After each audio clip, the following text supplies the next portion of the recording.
ஓம் சாயிராம். ஸ்ரீ சாயி பணிக அனைவருக்கும் சாந்தி நிலவட்டும், நல்லதே செய்வோம், நல்லதே நடக்கும். சாயிராம். இன்னைக்கு பார்த்தீங்கன்னா நம்ம மகாபாரதம் பார்க்கலாம். மகாபாரதம் பகுதி 22. ஏகலைவா, நீ என் மாணவனாக இருக்க அனுமதிக்கிறேன். நான் நேரடியாக உனக்கு பயிற்சி கொடுக்க அவகாசம் இல்லை. எனினும் நீ என் மாணவன்தான். என்னை மானசீக குருவாக பாவித்து பயிற்சி எடுத்து வா. அதன் பின் உனக்கு தேர்வு வைக்கிறேன் என்றார். ஏகலைவனுக்கு மகிழ்ச்சி பிடிபடவில்லை. அவன் காட்டுக்குள் சென்றான். துரோணரைப் போலவே ஒரு பொம்மை செய்தான். அந்த பொம்மையை தன் குருவாக கருதி பயிற்சி எடுத்தான். அவனது வித்தை அர்ஜுனனை விட மேம்பட்டதாக இருந்தது. இதையடுத்து அவன் துரோணரிடம் வந்தான். தேர்வு வைக்க சொன்னான். துரோணர் அவனிடம், என் அன்பு மாணவனே, உனக்கு தேர்வு வைக்கும் முன்பு நீ என் முன்னால் எடுத்த பயிற்சிக்கான குருதட்சணையை தந்துவிடு என்றார். என்ன வேண்டும் சுவாமி என அவன் கேட்க, ஏகலைவா, உன்னிடம் ஏராளமான பொன்பொருள் கேட்பேன் என்று எண்ணிவிடாதே. உன்னிடம் இருக்கும் ஒன்றைத்தான் கேட்கப் போகிறேன் என்ற துரோணரிடம், குருவே, தாங்கள் கேட்பது என்னிடம் இருக்குமானால் அதை மறுக்காமல் தருகிறேன். இது சத்தியம் என்றான். துரோணர் சிரித்தார். ஏகலைவா, உன் வலதுகை பெருவிரலை என்னிடம் கொடு என்றார் துரோணர். ஏகலைவன் தயக்கமே கொள்ளவில்லை. அவர் கண் முன்னாலேயே தன் கட்டை விரலை வெட்டி கொடுத்து விட்டான். இதன் பின் தேர்வு ஆரம்பித்தது. மிகச் சிறப்பாக அம்பு வீசினாலும் கூட கட்டை விரல் இல்லாததால் அர்ஜுனனைப் போல அவனால் முழு சக்தியுடன் அம்பு வீச இயலவில்லை. துரோணர் மன திருப்தி அடைந்தார். அவரது சத்தியமும் பலித்தது. ஒரு மாணவனை நிராகரித்தோம் என்ற அவப்பெயரும் ஏற்படவில்லை. இந்த நிகழ்வின் மூலம் பாரதம் நமக்கு ஒரு பாடத்தை கற்றுத்தருகிறது.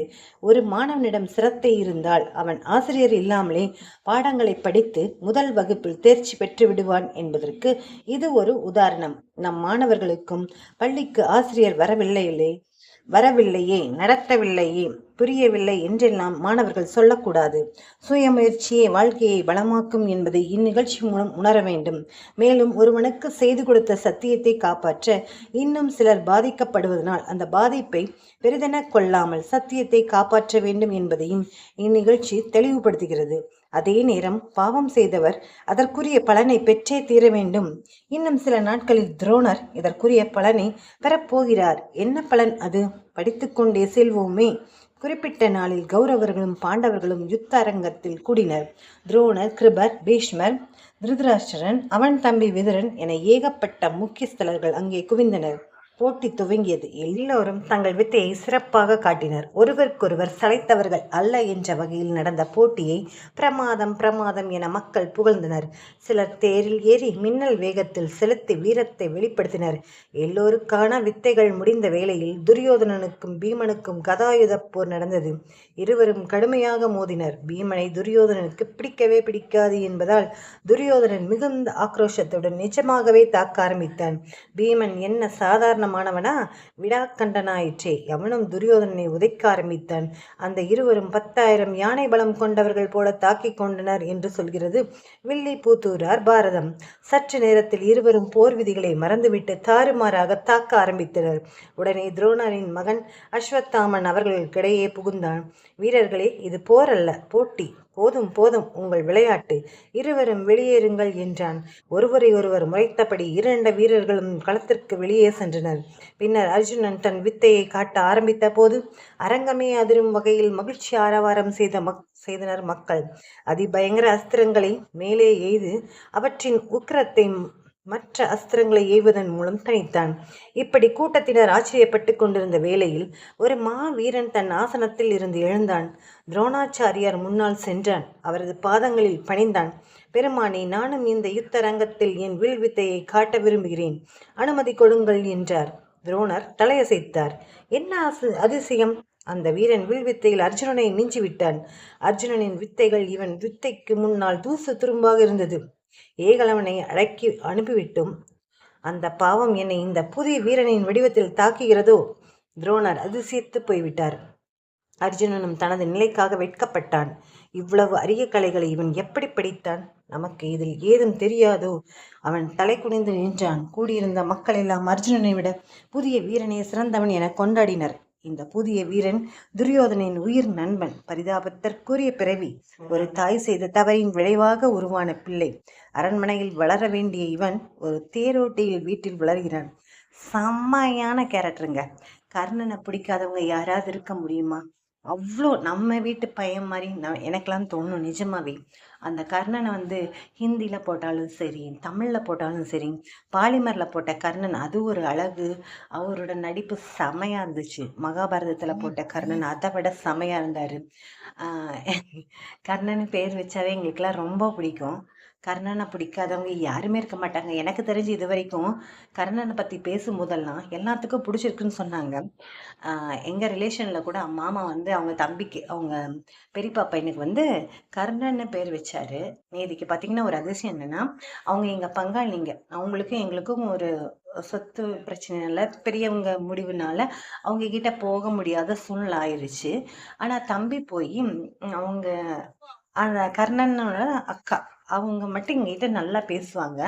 அவங்கள கூப்பிடுறதுக்காக போனான். அப்போ பார்த்தீங்கன்னா அந்த தம்பி எதேர்ச்சியா அங்கே இருந்தார். அப்புறம் அம்மா என்ன செய்யறதுன்னு தெரில, சித்தப்பா இருந்தார், வாங்கன்னு சொல்லிட்டு வந்துட்டேம்மா அப்படின்னு சொன்னான். ஆனால் அது எங்களது ஒரு ஒரு சின்ன பிரச்சனை. அது வந்து கோர்ட் வரைக்கும் போய் கேஸ் நடந்துட்டு இருக்கு. ஆனாலும் எனக்கு அவனை ரொம்ப ரொம்ப பிடிக்கும். அவனை கூட நான் பேசணும்னு பல டைம் நினச்சிருப்பேன். எனக்கு கல்யாணம் ஆன புதுசுலலாம் போனேன்னு பார்த்தீங்கன்னா, அந்த பசங்கள்லாம் கூட வந்து நின்றுப்பாங்க. இந்த அன்பு ஒரு வந்து அற்புதமான ஒரு அன்பு. கடவுள் கொடுத்த அன்பு. அந்த மனசில் வந்து கள்ளங்கபடமே இல்லாதவங்க கிராமத்தில் இருக்கவங்கலாம். ஆனால் அவங்க வந்து ஏதோ ஒரு யாரோ ஒருத்தர்னால தூண்டுதலினால வந்து ஏதோ ஒரு இந்த பணத்துக்காக வந்து கேஸ் போட்டு பிடிச்சி இன்னைக்கு வந்து பார்த்திங்கன்னா மாமா வந்து ஒரு யதார்த்தமானவர். அவர் வந்து சூழ்நிலை சந்தர்ப்பத்தினால வந்து என்ன சொல்கிறாருன்னா, அவங்களுக்கு இவங்களுக்கு ஒரு அண்டர்ஸ்டாண்ட் இல்லாமல் போயிடுச்சு. அதனால் என்ன செய்ய முடியும்? அதனால் பார்த்துக்கலாம் நம்ம. அவர் என்றைக்குமே செம்மையான கேரக்டர் தான் கர்ணன். அவர் என்றைக்கும் முடிக்கும். நான் ஒரு நாள் நினச்சிட்டு இருந்தேன், கடவுளே, நான் அந்த ஒரு ஃபங்க்ஷனுக்கு போனோம், அவர்கிட்ட பேசணும்னு எனக்கு ரொம்ப ஆசையாச்சு. எனக்கு குழந்தனார் பிறகு ஆகுது. அண்ணியும் பாரு பேசவே மாட்டார், ஆனால் ரொம்ப ரொம்ப பிடிக்கும். ரொம்ப அமைதியான கேரக்டரு. அப்புறம் பார்த்தீங்கன்னா, நான் கடவுளே பேசணும்னு நினச்சி எனக்கு ரொம்ப ஆசையாக இருந்துச்சு. ஆனால் பேச முடியாது. மற்றவங்களுக்கு முன்னாடிலாம் பேசினா திட்டுவாங்க. அப்போ சமையல் ரூம்குள்ளே எதிர்ச்சியா அங்கே கிச்சனில் மண்டபத்தில் இருக்கும்ல, நான் போய் தண்ணி குடிக்கிறதுக்காக போனேன். அவர் தான் சாப்பாடெல்லாம் எடுத்து வச்சுட்டு இருந்தார். வேற யாருமே இல்லை. தம்பி, நான் உங்ககிட்ட பேசணும்னு ரொம்ப ஆசைப்பட்டேன்ப்பா. அதனால தான் என்னமோ தெரியல, உனக்கு உன்னை இப்படி பார்க்க வேண்டிய சூழ்நிலை வந்துருச்சு. நீ நல்லா இருக்கியாப்பா? எப்படி இருக்க? நல்லா பார்த்துக்கோ. ஏன்னா வந்து நம்ம பேசினா எல்லாத்துக்கும் தெரிஞ்சதுன்னா வீண பிரச்சனைகள் தான் வரும் அப்படின்னு சொன்னேன். ஆமாங்க அண்ணி அப்படின்னு சொன்னார். அற்புதமான கேரக்டர். கர்ணன் பேர் வச்சவங்க எல்லாருமே செமையான அற்புதமான கேரக்டர். யதார்த்தமாக இருப்பாங்க. மனசில் கள்ளம் கபடம் இல்லாதவங்களா இருப்பாங்க. நான் இது வரைக்கும் சந்திச்சவங்க. சரிங்களா? அந்த தம்பியை பற்றி சொல்லணும்னு எனக்கு ஒரு வாய்ப்பு கிடைச்சிருக்கு. அவர் லைஃப்ல கொஞ்சம் நிறைய பிரச்சனைகள் இருக்க தான் செய்யுது. அவர் நல்லா இருக்கணும்னு சொல்லிட்டு நான் இந்த தருணத்தில் சாயப்பா கிட்ட வேண்டிக்கிறேன். தேங்க்யூ சாய்ராம். ஜெய் சாய்ராம். சாயப்பாவின் திருவடிகளே சரணம்.